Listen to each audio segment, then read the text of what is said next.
जय हिंद। केमिस्ट्री के basic class को आगे बढ़ाते हुए आज हम कुछ पॉइंट को देखने वाले हैं। तो पिछले क्लास में हम आपको बताए थे आइसोटोप्स क्या होता है। उसके पहले हम आपको atomic number, mass number, electron, proton, neutron का कुछ प्रॉपर्टीज़ वगैरह बताए थे। हम एटम का कुछ ब्रीफ आइडिया आप लोग को दिए थे। आज हम देखते हैं आइसोटोप्स क्या होता है। हालांकि पिछले क्लास में हम आइसोटोप्स बता दिए थे। आइसोटोप क्या होता है, तो जिसमें एटॉमिक नंबर सेम रहे, वैसे एलिमेंट्स, वैसे तत्व जिसका एटॉमिक नंबर सेम हो, elements having same atomic number.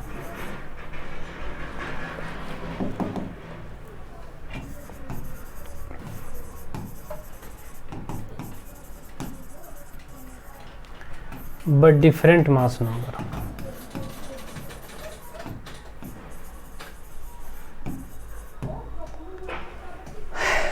Isotopes किसे कहते हैं? जिसका एटॉमिक नंबर सेम हो बट मास नंबर डिफरेंट हो, वैसे को हम आइसोटोप कहेंगे। जैसे पिछले क्लास में हम आपको बताए थे कि हाइड्रोजन का 3 आइसोटोप होता है, H, D और T। ट्राइटियम का जो मास नंबर होता है वो 3 होता है और ये रेडियोएक्टिव एलिमेंट है। तीनों हाइड्रोजन में जो तीसरा आइसोटोप है वो रेडियोएक्टिव होता है और ये तीनों हाइड्रोजन को एक ही स्थान प्राप्त है मॉडर्न पीरियोडिक टेबल में। क्योंकि पिछले क्लास में हम आपको बताए थे कि किसी भी एलिमेंट को उसके एटॉमिक नंबर यानी परमाणु संख्या के नाम से ही पहचाना जाता है, उसको एक स्थान दिया गया है। जैसा कि आप पीरियोडिक टेबल देखते हैं तो उसमें आप देखेंगे कि किसी भी एलिमेंट का एटॉमिक नंबर जो है उसको एक ही स्थान प्राप्त है। ये नहीं कि उसका आइसोटोप है तो उसके लिए अलग से कोई जगह दिया गया है।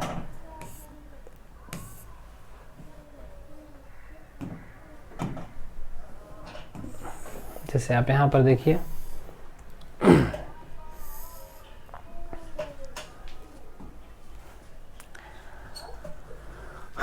ये है आपका पीरियोडिक टेबल।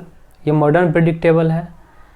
पीरियोडिक टेबल बहुत सारे बनाए गए इसके पहले, जैसे मेंडलीव का पीरियोडिक टेबल, डोब्रेनियर का, न्यूलैंड का, ये सब पहले था। लेकिन अभी जो फिलहाल सबसे ज़्यादा मान्य है वो है आपका मोसले का न्यू मॉडर्न पीरियोडिक टेबल। ये देखिए हाइड्रोजन है यहाँ पर, तो हाइड्रोजन का एटॉमिक नंबर 1 होता है और हाइड्रोजन का अगर एटॉमिक नंबर 1 है तो उसके लिए एक ही जगह दिया गया है यहाँ पे। हालांकि हाइड्रोजन का कोई स्थान फिक्स नहीं है, इसका पोजीशन कभी कभी यहाँ पर भी दिखाया जाता है फ्लोरीन के ऊपर, लेकिन हम मान के चलते हैं। जैसे आप कार्बन मान लीजिए, अगर आप कार्बन को देखें तो यहाँ पर देखें कि कार्बन का एटॉमिक नंबर 6 होता है। तो कार्बन का एटॉमिक नंबर 6 होता है तो 6 के आधार पे कार्बन का पोजीशन फिक्स किया गया है। इसका आइसोटोप होगा तो उसके लिए कोई अलग जगह नहीं दिया गया, वो भी यहीं पे होगा। जैसे ये कार्बन है तो इस कार्बन का एटॉमिक नंबर है 6, तो मास नंबर है 12, मास नंबर है 12 और इसका आइसोटोप जो होता है उसका मास नंबर होता है 14। तो दोनों कार्बन को यहीं पे प्लेस किया जाएगा। तो आइसोटोप के लिए कोई अलग जगह नहीं दिया गया है पीरियोडिक टेबल में। ऐसे भी हम लोग पढ़े थे पिछले क्लास में कि किसी भी एलिमेंट को उसके एटॉमिक नंबर से पहचाना जाता है और मॉडर्न पीरियोडिक टेबल में किसी एलिमेंट को उसके एटॉमिक नंबर के आधार पे ही जगह दिया गया है और बस एक जगह दिया गया है एक एलिमेंट के लिए, चाहे उसका कितना भी आइसोटोप हो, सबको हम लोग वहीं पर कंसीडर करके चलेंगे। जैसे अगर हम आपसे पूछें कि कार्बन कौन से ग्रुप का एलिमेंट है, कार्बन कौन से ग्रुप का एलिमेंट है, चाहे वो कार्बन 12 हो या फिर कार्बन 14 हो, अगर अलग अलग पूछ दिया कि कार्बन 14 कौन ग्रुप का एलिमेंट है, तो ग्रुप आप जानते हैं पीरियोडिक टेबल में जो वर्टिकल कॉलम है इसको ग्रुप कहा जाता है और जो हॉरिजॉन्टल रोज है इसे पीरियड कहा जाता है। मॉडर्न पीरियोडिक टेबल में टोटल 7 पीरियड है और 18 वर्टिकल कॉलम यानी 18 ग्रुप्स हैं। तो कार्बन का जो ग्रुप है वो 14वां है, 14th, चाहे वो कार्बन 12 हो या फिर कार्बन 14 हो, मतलब किसी भी एलिमेंट को उसके एटॉमिक नंबर के आधार पे स्थान दिया गया है। बढ़ते हैं नेक्स्ट पॉइंट पे। आइसोटोप्स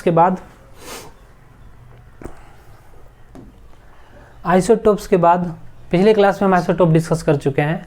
आइसोटोप के बाद जो अगला पॉइंट है वो हमारा है isobar.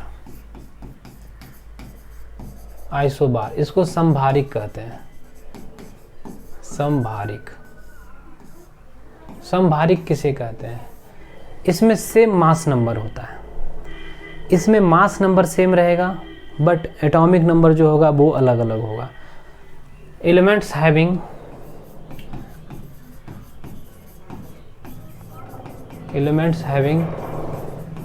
Same mass number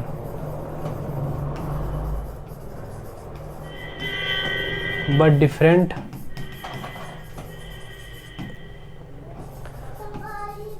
atomic number। वैसा तत्व जिसका परमाणु संख्या अलग अलग हो, डिफरेंट एटॉमिक नंबर, परमाणु संख्या भिन्न हो, अलग अलग हो, परंतु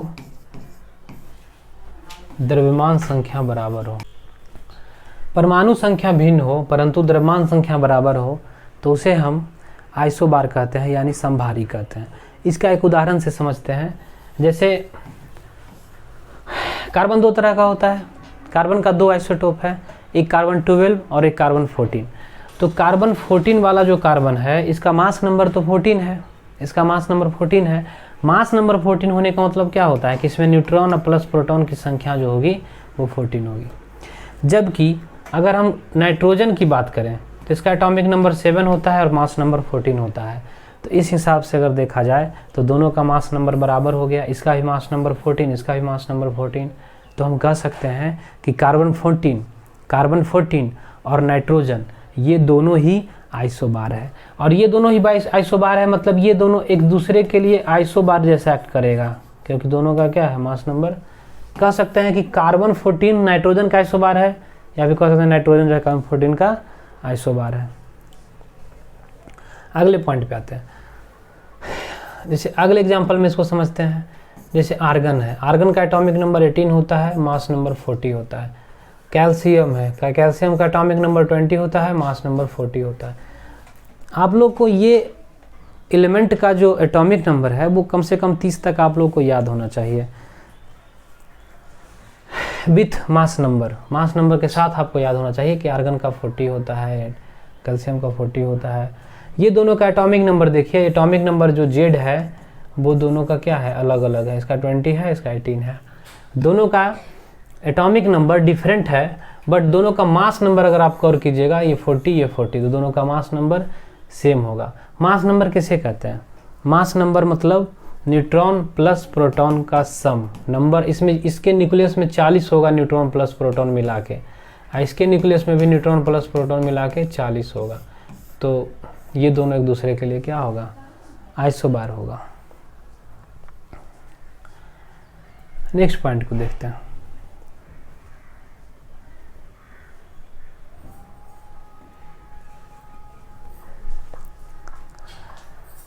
अगला पॉइंट जो हमारा है वो है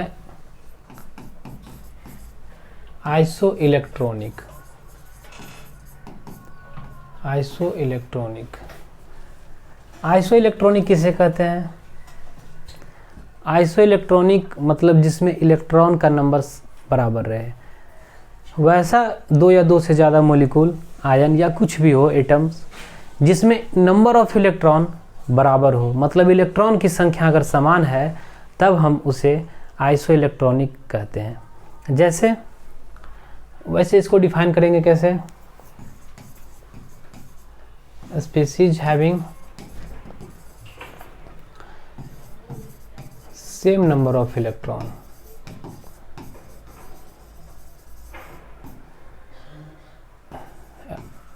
इलेक्ट्रॉन की संख्या समान हो, इलेक्ट्रॉन की संख्या समान हो।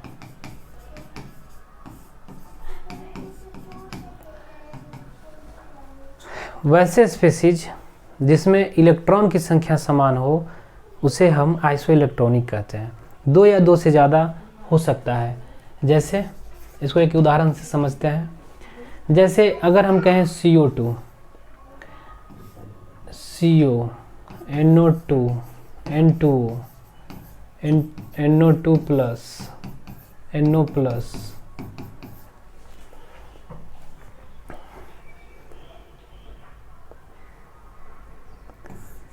CO3 माइनस 2, N3 माइनस, इतना सारा स्पेसीज हमारे सामने है और हम लोगों को इसमें से आइसो इलेक्ट्रॉनिक स्पेसीज को क्लासीफाई करना है।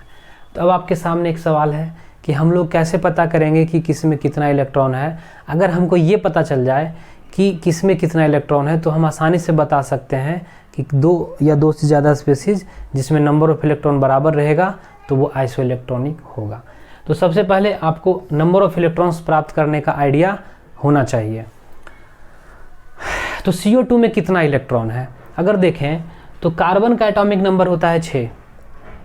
कुछ एलिमेंट का एटॉमिक नंबर हम आपको भी लिख देंगे, वैसे आप लोग को बेसिक क्लासेस में याद करवाया ही गया होगा, आपको आइडिया होगा, लेकिन खैर कोई बात नहीं। अगर नहीं है तो आप कम से कम 30 तक एटॉमिक नंबर लिख लीजिए और उसको बार बार रिवाइज करके क्लियर कीजिए, क्योंकि ये हमेशा ज़रूरत पड़ते रहेगा। अगर हायर एटॉमिक नंबर वाले एलिमेंट का यूज होगा क्वेश्चन में तो ब्रैकेट में आपको वहाँ दिया रहेगा कि इसका, जैसे अगर दिया हुआ है यूरेनियम तो उसमें लिखा हो रहा है कि भाई इसका एटॉमिक नंबर इतना होता है, 92 होता है।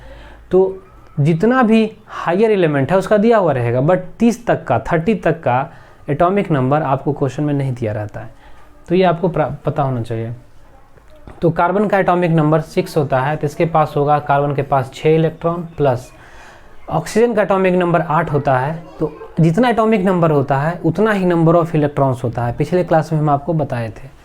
तो यहाँ पर एक ऑक्सीजन में अगर 8 इलेक्ट्रॉन होता है तो 2 ऑक्सीजन है तो 16 इलेक्ट्रॉन, तो 16 और 6 कितना हो गया, 22 इलेक्ट्रॉन्स। CO में कितना इलेक्ट्रॉन होगा, कार्बन का एटॉमिक नंबर 6, इसका एटॉमिक नंबर 8, तो 6 8 कितना हो जाएगा, तो 14। NO2 में कितना इलेक्ट्रॉन होगा, तो नाइट्रोजन में 7 और प्लस एक ऑक्सीजन का 8 तो 16, तो ये हो जाएगा आपका 23।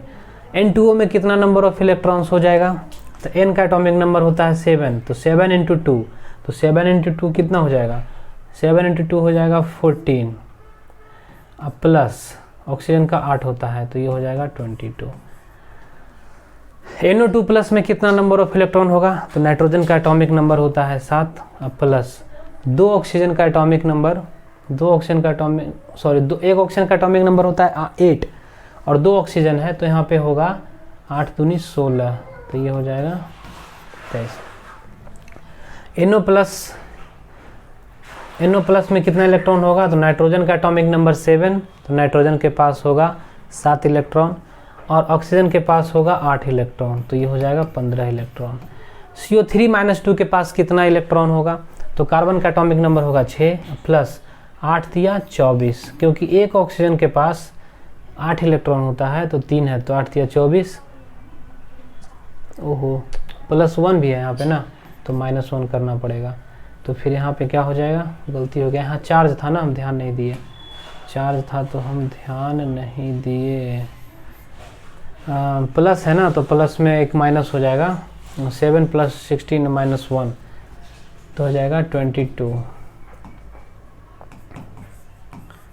इलेक्ट्रॉन। यहाँ भी प्लस है, तो यहाँ प्लस है तो यहाँ पे हो जाएगा +1 है तो हो जाएगा -1, 8 7 15, 15 में से गया तो 14। CO3 - 2 है तो कार्बन का एटॉमिक नंबर होता है 6, O3 का 24 और -2 है तो +2, तो यहाँ पे हो जाएगा 32 इलेक्ट्रॉन। N3- का कितना हो जाएगा, 7 × 3 + 1 तो हो जाएगा 22 इलेक्ट्रॉन। देखिए आपको पिछले क्लास में बताए थे, क्या बताए थे कि जब कभी भी निगेटिव चार्ज है, किसी आयन के पास नेगेटिव चार्ज है, इसका मतलब उसने इलेक्ट्रॉन प्राप्त किया है, वो इलेक्ट्रॉन गेन किया है, उसमें इलेक्ट्रॉन का नंबर हम लोग ऐड कर देते हैं उसके न्यूट्रल नंबर से। और अगर किसी आयन पे पॉजिटिव चार्ज है, मतलब उसने इलेक्ट्रॉन लॉस किया है, उसने इलेक्ट्रॉन किसी को दे दिया है, डोनेट किया है, तो ऐसे केस में इलेक्ट्रॉन का नंबर हम लोग घटा देते हैं। तो यहाँ पे देखिए एक पॉजिटिव चार्ज था तो हम लोग -1 किए। -1 यहाँ पर हम क्यों किए? क्योंकि एक प्लस चार्ज बता रहा है कि इसने 1 इलेक्ट्रॉन लॉस किया है। मतलब नाइट्रोजन के पास 7 इलेक्ट्रॉन था, O2 के पास 16 इलेक्ट्रॉन था, ठीक है यहाँ तक जी। लेकिन ये +1 क्या बता रहा है? प्लस चार्ज है मतलब +1 है, कुछ नहीं लिखा हुआ है मतलब +1 है। तो ये प्लस साइन ये बता रहा है कि NO2 के पास जितना इलेक्ट्रॉन था ना वो सही है, उसके बाद इसने एक पॉजिटिव चार्ज आया मतलब इसने 1 इलेक्ट्रॉन को लॉस किया। तो यहाँ पे 22। अब यहाँ पे आप सिलेक्ट कीजिए आइसोइलेक्ट्रॉनिक स्पीसीज, मतलब इसमें आइसोइलेक्ट्रॉनिक कौन है उसको एक जगह लिखिए। तो आइसोइलेक्ट्रॉनिक किससे कहते हैं? जिसमें इलेक्ट्रॉन की संख्या बराबर हो। तो इलेक्ट्रॉन की संख्या बराबर हो तो आप यहाँ पे देखिए, इसके पास देखिए यहाँ पे इसके पास 22 इलेक्ट्रॉन, 22 यानी 22 इलेक्ट्रॉन जिसके पास है सभी आइसोइलेक्ट्रॉन्स हैं। तो इसको हम लोग लिख सकते हैं आइसोइलेक्ट्रॉनिक पेयर। तो यहाँ पे लिख सकते हैं सॉरी, जिसके पास इलेक्ट्रॉन बराबर है वो आइसोइलेक्ट्रॉनिक है। तो यहाँ पे लिख सकते हैं कि CO2 के पास 22 इलेक्ट्रॉन, N2O के पास 22 इलेक्ट्रॉन, NO2 प्लस के पास 22 इलेक्ट्रॉन, N3 माइनस के पास 22 इलेक्ट्रॉन। तो सभी आइसोइलेक्ट्रॉनिक पेयर हैं। और कि कोई बराबर नंबर है क्या? ये 23 है ना, 23 कोई नहीं है। हाँ ये 14 वाला, ये वाला देखिए, इसके पास है 14 इलेक्ट्रॉन्स और इसके पास भी है 14 इलेक्ट्रॉन्स। तो ये भी आइसोइलेक्ट्रॉनिक पेयर होगा। अब पेयर मतलब होता है जोड़ा, दो को हम लोग पेयर बोलते हैं, लेकिन यहाँ पर 4 था तो हम ऐसे लिख सकते हैं कि आइसोइलेक्ट्रॉनिक है, पेयर देना जरूरी नहीं है। लेकिन चलिए, तो यहाँ पे CO प्लस नहीं मतलब CO और कौन होगा? NO plus. तो ये दोनों जो है, ये दोनों भी क्या होगा? आइसोइलेक्ट्रॉनिक होगा। तो आइसोइलेक्ट्रॉनिक किसे कहते हैं? जिसके पास सेम नंबर ऑफ इलेक्ट्रॉन्स हो। जिसके पास सेम नंबर ऑफ इलेक्ट्रॉन्स होगा वो न्यूट्रल मॉलिक्यूल हो सकता है, आयन हो सकता है, आयन में कैटायन हो सकता है, आयन होता है, उससे मतलब नहीं है। कोई भी ऐसा कंपाउंड, कोई भी ऐसा आयन, एटम, मॉलिक्यूल कुछ भी हो जिसके पास सेम नंबर ऑफ इलेक्ट्रॉन हो उसे हम आइसोइलेक्ट्रॉनिक स्पीसीज कहते हैं। इसको अगर स्क्रीनशॉट लेना है तो ले सकते हैं।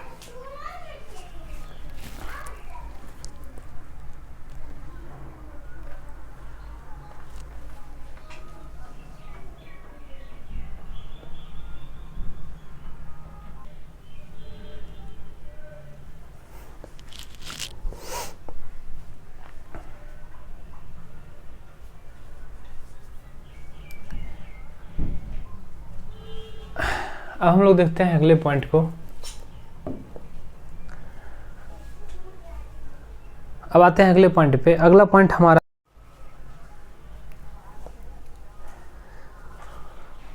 आइसोस्टर किसे कहते हैं? तो आइसोस्टर क्या होता है? इसको हिंदी में भी आइसोस्टर ही बोलते हैं। जैसे आइसोइलेक्ट्रॉनिक को हम लोग आइसोइलेक्ट्रॉनिक ही बोलते हैं, उसके लिए कोई अलग नाम नहीं दिया गया। आइसोटोप को समस्थानिक, आइसोबार को आइसोसंभारिक, बाकी इसको ऐसे ही लिखते हैं। आइसोस्टर किसे कहते हैं? तो वैसे आइसोइलेक्ट्रॉनिक स्पीसीज, आइसोइलेक्ट्रॉनिक स्पीसीज लिखने का मतलब ये हो रहा है कि इसमें already same number of electron होगा। वैसे isoelectronic species contains same number of atoms. वैसे आइसोइलेक्ट्रॉनिक स्पीसीज जिसमें सेम नंबर ऑफ एटम्स होगा, सेम नंबर ऑफ एटम्स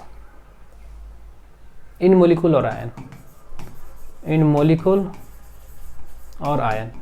अगर कोई मॉलिक्यूल है या आयन है उससे फर्क नहीं पड़ता है, उसमें नंबर ऑफ एटम्स जो होना चाहिए वो सेम होना चाहिए और नंबर ऑफ इलेक्ट्रॉन जो होना चाहिए वो सेम होना चाहिए।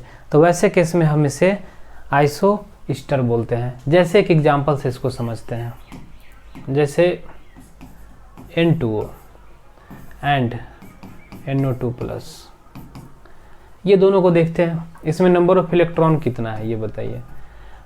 नाइट्रोजन का एटॉमिक नंबर होता है 7, 2 नाइट्रोजन है तो इसमें इलेक्ट्रॉन होगा 14 + 8 यानी 22 इलेक्ट्रॉन्स। इलेक्ट्रॉन्स कितना होगा? इलेक्ट्रॉन्स कितना होगा? 22 इलेक्ट्रॉन्स। इसमें कितना इलेक्ट्रॉन होगा? तो नाइट्रोजन का एटॉमिक नंबर 7 प्लस 2 ऑक्सीजन के पास 16 इलेक्ट्रॉन होगा और -1 क्योंकि एक पॉजिटिव चार्ज है। जहाँ कहीं भी पॉजिटिव चार्ज आएगा इसका मतलब ये हुआ कि उसने 1 इलेक्ट्रॉन को लॉस किया है। अगर 2 पॉजिटिव चार्ज है मतलब उसने 2 इलेक्ट्रॉन को लॉस किया है। तो अगर इसके पास देखें तो इसके पास भी 22 इलेक्ट्रॉन्स होंगे, मतलब इसके पास भी 22 इलेक्ट्रॉन्स, इसके पास भी 22 इलेक्ट्रॉन्स, दोनों में नंबर ऑफ इलेक्ट्रॉन्स बराबर है। और अगर हम देखें तो ये एक मॉलिक्यूल है, न्यूट्रल मॉलिक्यूल है, इस पर कोई चार्ज नहीं है। ये एक आयन है, इस पर पॉजिटिव चार्ज है। अगर हम इस मॉलिक्यूल और आयन में देखें तो इसमें नाइट्रोजन का 2 एटम, इसमें नाइट्रोजन का 2 एटम, ऑक्सीजन का 1 एटम यूज हुआ है। मतलब इसमें नंबर ऑफ एटम्स कितना है? इसमें कितना एटम्स है? नंबर ऑफ एटम्स तो यहाँ पे हो जाएगा 3 और यहाँ पे नंबर ऑफ एटम्स कितने हैं? नंबर ऑफ एटम्स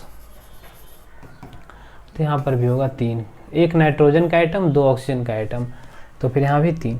तो यहाँ पे आप देख रहे हैं कि दोनों में नंबर ऑफ इलेक्ट्रॉन भी बराबर है और दोनों में नंबर ऑफ एटम्स भी बराबर है। ऐसे केस में हम इसे आइसोएस्टर कहते हैं।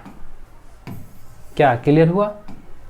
आई होप आप समझ गए होंगे ये बात कि जिसमें नंबर ऑफ इलेक्ट्रॉन और नंबर ऑफ एटम दोनों ही बराबर हो वैसे स्पीशीज को हम लोग आइसोएस्टर बोलते हैं। अब हम अगले पॉइंट पे आते हैं। अगला पॉइंट है हमारा आइसोटोप्स।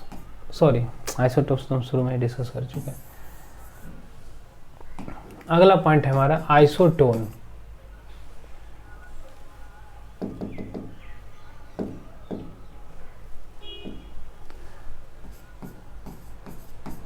आइसोटोन, आइसोटोन किसे कहते हैं? इसे हिंदी में भी आइसोटोन ही कहा जाता है।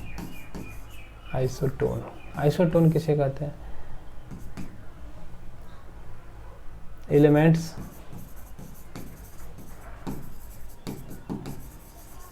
Having same number of neutrons, जिसमें न्यूट्रॉन की संख्या समान हो, जिसमें न्यूट्रॉन की संख्या समान हो, न्यूट्रॉन का नंबर समान हो, उसे हम लोग आइसोटोन कहते हैं।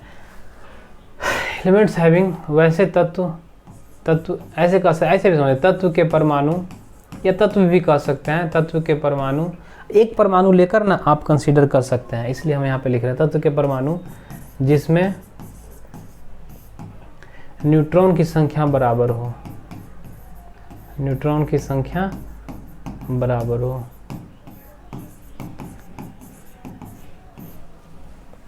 उसे हम न्यूट्रॉन की संख्या बराबर हो तो उसे हम लोग बोलते हैं आइसोटोन। जैसे एक उदाहरण से इसको समझते हैं, एक एग्जांपल लेते हैं। फॉस्फोरस का एटॉमिक नंबर 15 होता है और मास नंबर 31, और सल्फर का एटॉमिक नंबर 16 होता है और मास नंबर 32। अगर इन दोनों में अगर हम नंबर ऑफ इलेक्ट्रॉन, प्रोटॉन और न्यूट्रॉन सेपरेटली प्राप्त करें कि कितना होगा, तो इसको थोड़ा देखिए। इसका जेड कितना है? 15। इसमें नंबर ऑफ प्रोटॉन कितना होगा? 15। नंबर ऑफ इलेक्ट्रॉन कितना होगा? तो 15। क्यों? क्योंकि किसी भी परमाणु में नंबर ऑफ प्रोटॉन और इलेक्ट्रॉन बराबर होता है यदि उस पर चार्ज नहीं है। तो इस पर चार्ज है नहीं कुछ, यहाँ पे कुछ न प्लस है न माइनस है, ऐसा तो कुछ है नहीं, मतलब ये न्यूट्रल है। न्यूट्रल होने का रीज़न क्या है कि इसमें प्रोटॉन और इलेक्ट्रॉन दोनों बराबर होगा, क्योंकि प्रोटॉन पे जितना चार्ज होता है इलेक्ट्रॉन पे उतना ही चार्ज होता है, दोनों का नंबर बराबर है, तो नेट चार्ज क्या होगा? 0 होगा। हम आपको पिछले क्लास में बता चुके हैं। इसीलिए परमाणु उदासीन होता है, atoms are neutral. Why, reason क्या है? एटम्स न्यूट्रल क्यों होता है? क्योंकि उसमें प्रोटॉन और इलेक्ट्रॉन की संख्या जो होती है वो बराबर होती है। तो प्रोटॉन और इलेक्ट्रॉन यहाँ बराबर है, जेड इसका एटॉमिक नंबर इसका 15 है। यहाँ पे न्यूट्रॉन निकालिए, न्यूट्रॉन कितना होगा? 31 में से 15 को माइनस कर दीजिए तो 16। न्यूट्रॉन का नंबर 16। यहाँ पे देखते हैं तो जेड इसका 16 है, प्रोटॉन 16, इलेक्ट्रॉन 16। न्यूट्रॉन का नंबर कितना हो जाएगा? 32 माइनस 16 तो कितना हो जाएगा? 16। तो यहाँ पे देखिए इसमें 16 न्यूट्रॉन, यहाँ पर भी 16 न्यूट्रॉन, तो ये दोनों क्या है? आइसोटोन है। तो व्हाट आर आइसोटोन्स? वैसे स्पीशीज जिसमें सेम नंबर ऑफ न्यूट्रॉन्स हो उसे हम आइसोटोन कहते हैं। यहाँ पर आपने देखा कि फॉस्फोरस के पास था 16 न्यूट्रॉन्स, सल्फ़र के पास था भी 16 न्यूट्रॉन्स, तो ये दोनों आपस में आइसोटोन है, मतलब दोनों में नंबर ऑफ न्यूट्रॉन बराबर है। स्क्रीनशॉट अगर लेना चाहें तो ले सकते हैं।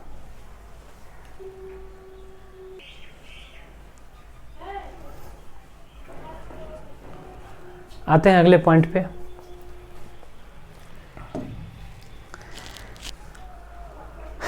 अगला पॉइंट है हमारा आइसोडाइफर।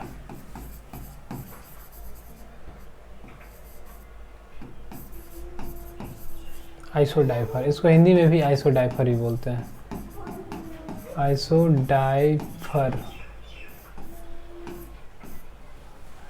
आइसोडाइफर, इस आइसोडाइफर क्या होता है? तो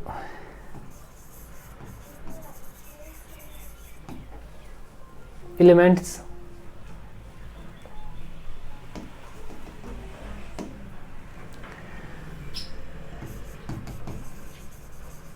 atoms of different elements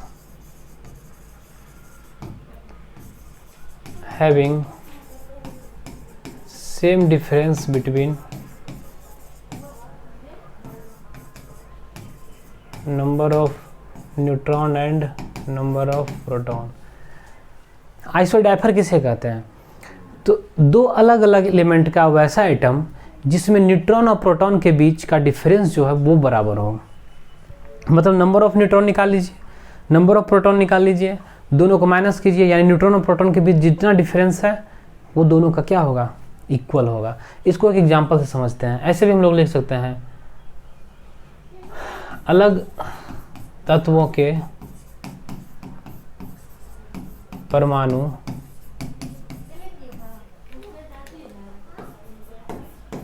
जिसमें न्यूट्रॉन एवं प्रोटॉन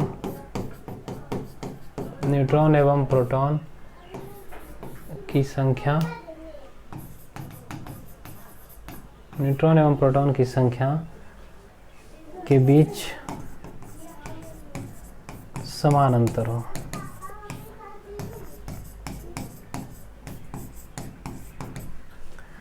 तो ऐसे केस में हम उसे क्या कहते हैं? आइसोडाइफर। एक एग्जांपल से इसे समझते हैं, एग्जांपल से इजीली समझ में आ जाएगा। जैसे यूरेनियम है, यूरेनियम का एटॉमिक नंबर होता है 92 और यूरेनियम के बहुत सारे आइसोटोप्स होते हैं। यूरेनियम 234, 235, 238, मतलब यूरेनियम का एटॉमिक नंबर 92 होता है, ये फिक्स है, कांस्टेंट है, लेकिन इसका मास नंबर अलग अलग होता है। अलग अलग टाइप का यूरेनियम होता है। जैसे हाइड्रोजन था, 3 तरह का हाइड्रोजन, वैसे यूरेनियम का भी अलग टाइप है। तो ये वाला टाइप जो है यूरेनियम का, यूरेनियम 92, 235 एंड थोरियम 90, 231, ये दोनों ही एटम्स जो हैं वो यूरेनियम और थोरियम एलिमेंट के हैं, और इसमें न्यूट्रॉन और प्रोटॉन के बीच जो डिफरेंस होगा वो बराबर होगा। अभी हम कैसे पता करेंगे? तो चलिए निकालते हैं इसको। जैसे देखते हैं, जेड इसका 92 है,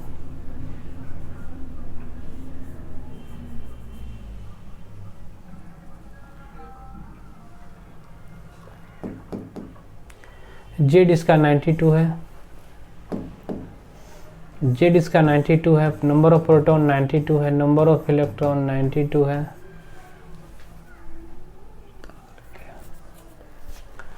इसमें न्यूट्रॉन का नंबर निकाल लेते हैं, 235 माइनस 92, तो ये हो जाएगा 3, 143 होगा। और यहाँ पे क्या होगा? Z equal to 90, number of proton 90, number of electron 90, और यहाँ पे नंबर ऑफ न्यूट्रॉन निकालें तो होगा 231 माइनस 90, तो होगा 141। यहाँ पे क्या होगा? 141। अब अगर हम यहाँ पे न्यूट्रॉन एंड प्रोटॉन के बीच का डिफरेंस निकालें, क्योंकि आइसोडाइफर हम उसे कहते हैं जिसमें नंबर ऑफ न्यूट्रॉन और प्रोटॉन के बीच का जो डिफरेंस होगा, मतलब जितना न्यूट्रॉन होगा और जितना प्रोटॉन होगा, इसको सब्ट्रैक्ट कर दीजिए, तो ये नंबर ऑफ प्रोटॉन और नंबर ऑफ न्यूट्रॉन के बीच का डिफरेंस आ गया। वो दोनों के लिए कीजिए, इसके लिए भी कीजिए और इसके लिए भी कीजिए, वो बराबर होगा, तब हम उसे आइसोडाइफर कहते हैं। तो यहाँ पे न्यूट्रॉन का नंबर कितना 143, प्रोटॉन का नंबर कितना 92, निकालिए कितना आया, 3 में से 2 गया 1, यहाँ पे आया 51। यहाँ पे देखते हैं number of n-p, number of neutron और प्रोटॉन का डिफरेंस। तो न्यूट्रॉन का नंबर कितना 141, प्रोटॉन का नंबर कितना 90, तो यहाँ पे कितना आएगा 51। तो आप यहाँ पे गौर कीजिए कि दोनों का नंबर ऑफ न्यूट्रॉन और प्रोटॉन का जो डिफरेंस है वो बराबर आया। तो ऐसे केस में हम इसे आइसोडाइफर कहते हैं। आइसोडाइफर क्या होता है, तो वैसे एटम्स जो कि डिफरेंट एलिमेंट के हैं उसमें न्यूट्रॉन का नंबर और प्रोटॉन का नंबर का जो डिफरेंस होगा, न्यूट्रॉन का नंबर और प्रोटॉन के नंबर का जो डिफरेंस होगा, मतलब उसका जो अंतर होगा वो बराबर होगा। तो यहाँ पे भी और यहाँ पे भी, तो ये आप समझ सकते हैं। आई होप आपको समझ में आया होगा। अगर आप चाहें तो स्क्रीनशॉट ले सकते हैं।